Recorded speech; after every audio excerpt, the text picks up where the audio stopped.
মাত্র 30 টাকায় যদি পাওয়া যায় গরুর মাংসের স্বাদ, সেই সাথে যদি 2 দিন দুটো রেসিপি বানানো যায় তাহলে কেমন হয় বলেন। আসসালামু আলাইকুম এভরিওয়ান, সবাই কেমন আছেন? আশা করছি সবাই অনেক ভালো আছে। আজকে সয়াবড়ি দিয়ে আপনাদেরকে একটা রেসিপি বানিয়ে দেখাবো এবং কিছুটা আমি তুলে রেখেছি, এটা দিয়ে আরো একদিন আপনাদেরকে আরেকটা রেসিপি। যারা একদমই সয়াবড়ি খেতে পছন্দ করে না তারা কাইন্ডলি আমার ভিডিওটা স্কিপ করবেন, আর যারা একবার হলো টেস্ট করতে চান তারা প্লিজ আমার ভিডিওটা দেখবেন।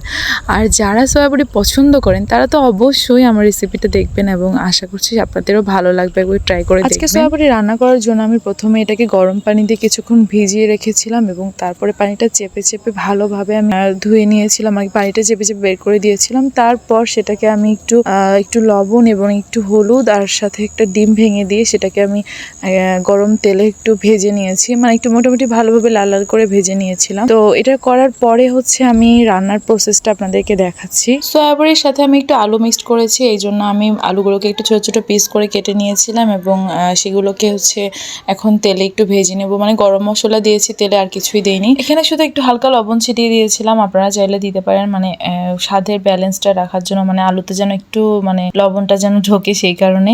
তো খুব বেশি দেওয়া যাবে না, তার কারণ না হলে তো আবার তরকারিতে যে লবণ ইউজ করা হয়েছে আবার সয়াবড়িতে লবণ ইউজ করা হয়েছে, সব মিলিয়ে লবণটা একটু বেশি হয়ে যাবে।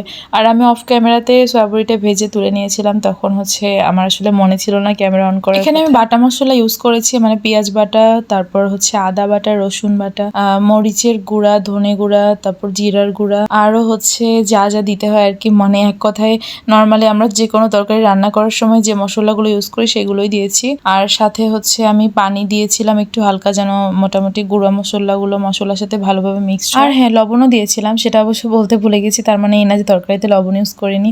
তো যাই হোক, এরপর আমি একটু পানি অ্যাড করে দিয়েছি, মশলাটা ভালোভাবে কষিয়ে নিব পানি দিয়ে। সয়াবড়ি দিয়ে আমি আরো একটা রেসিপি শেয়ার করবো ইনশাআল্লাহ নেক্সট একটা ভিডিও। তবে আজকে যেটা রান্না করছি সেটা গরম ভাতের সঙ্গে খুব সুন্দরভাবে খাওয়া যাবে, মানে খুবই ভালো লাগবে। তো এখানে আমি ভালোভাবে মশলাটা কষিয়ে নেওয়ার পরে একটু পানি দিচ্ছি আলুটা সিদ্ধ হওয়ার জন্য, মানে মোটামুটি একটু আলুটা সিদ্ধ করার জন্য।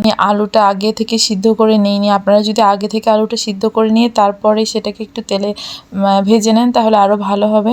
তো এখানে দেখি যে আলুটা মোটামুটি সিদ্ধ হয়ে গেছে, দেখেন আমি কাটছি। মোটামুটি 80% যখন আলুটা সিদ্ধ হয়ে যাবে তখনই আমি এখানে সয়াবড়িটাকে অ্যাড করব, কেননা সয়াবড়িটাও সিদ্ধ হয়নি। আর আমি প্রথমে বলেছিলাম যেটা আমি ভেজে রেখেছি শুধুমাত্র। তো এটা আসলে গরম পানিতে যখন, মানে ফুটন্ত গরম পানিতে যখন ভিজিয়ে রাখবেন তখন এটা মোটামুটি অনেকটাই নরম হয়ে যায়। তো এবার আমি ওটাকে অনেকক্ষণ ধরে কষিয়ে নেব ভালোভাবে, এবং কষানো শেষ করলে আমি এটাতে একটু পানি অ্যাড করব, পানি অ্যাড করে ঢেকে দিব।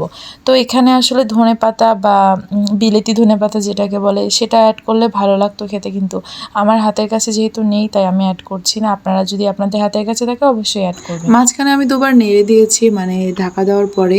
তো এক পর্যায়ে দেখলাম যে সবকিছু সিদ্ধ হয়ে গেছে মোটামুটি ভালোভাবে। এবার গরম মশলা ছিটিয়ে দিলাম একটু। তো এটা বাসায় বানানো ঘরোয়া মশলা, আমি যেটা বাসায় বানিয়েছিলাম ওইটাই দিয়েছি। আরো কিছুক্ষণ সামান্য নেড়ে নিব, তারপরেই আমার রান্নাটা মোটামুটি রেডি। তো এই তো হয়ে গেছে। এবার আমি যতটুকু ঝোল রাখবো সেইটুকু, মানে গা মাখা ঝোল রাখবো, এটার জন্য একটু নাড়ছিলাম আর ঝোল শুকায় নিচ্ছিলাম। মাশাআল্লাহ, আমার রান্নাটা রেডি এবং এটা তুলে নেওয়া পালা এখন। তো আমি তুলে একটু আপনাদের সামনে পরিবেশন করছি। এই ছিল আমার একটা রেসিপি, এবং নেক্সট রেসিপিটাও শেয়ার করবো ইনশাআল্লাহ আপনাদের সঙ্গে।